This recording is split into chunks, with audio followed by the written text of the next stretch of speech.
We've talked about different types of line on a fishing reel and what is used where. We've touched on leader, but let's go a little bit more in depth about what a leader is and what types of leaders are out there, as well as what their best uses are.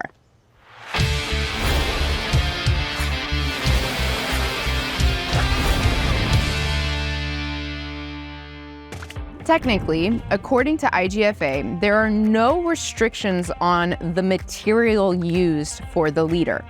The leader is the very end game of your tackle. It's where your hook is and where the mate is going to touch the line to bring the fish boat side.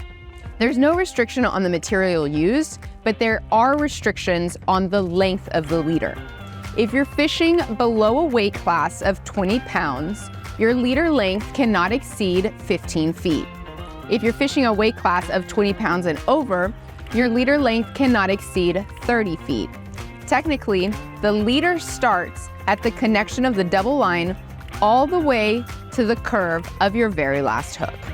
Historically, leaders were assembled with wire. This was done so that the mate could bring the fish boat side with a very strong product and get the hook out of the fish and their lure back. That's why today, even though we don't really use wire ever anymore for leaders, you still hear terms like on the wire and wire man. There are two different types of leader in the sport fishing industry today. You have full-length leaders and wind-on leaders. A full-length leader is exactly what it sounds.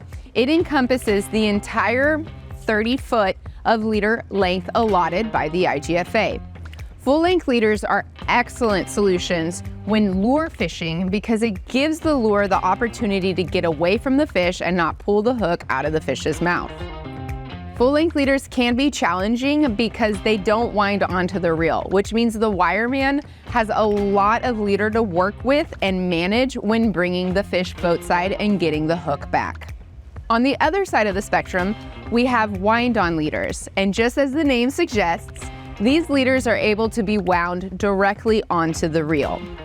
The way I make wind-on leaders is I'll take about 24.5 foot to create a wind-on leader, and the rest of my leader material, which is dubbed the terminal tackle, will make up the remaining 5 feet. I leave 6 inches for margin of error because I do not want my leader to exceed 30 feet. There are different parts of a wind-on leader. You have the dacron loop, the splice, the whipping or the knot, and the monofilament. At the end of your monofilament line or your fluorocarbon, depending on your preference, you can put either a ball bearing swivel or a snap swivel and attach your terminal tackle.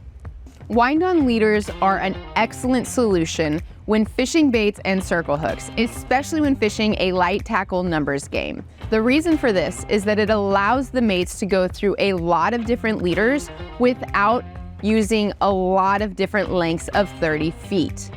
We reuse our wind-on leaders over and over and only change out the terminal tackle.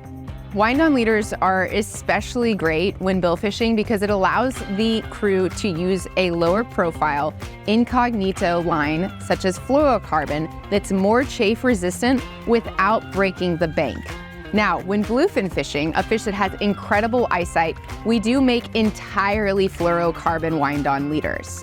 When bill fishing, you don't need an entirely fluorocarbon leader. All you need is for the spot near the hook where the bill's gonna be touching to be maximally chafe resistant. Another helpful aspect of the wind-on leader is that it allows the crew to go through a large preparation of leaders with only having to make a few wind-ons. For example, for the Baja season striped marlin bite we fished this last fall, we made 100 wind-ons to our 2,000 terminal tackle hook sets.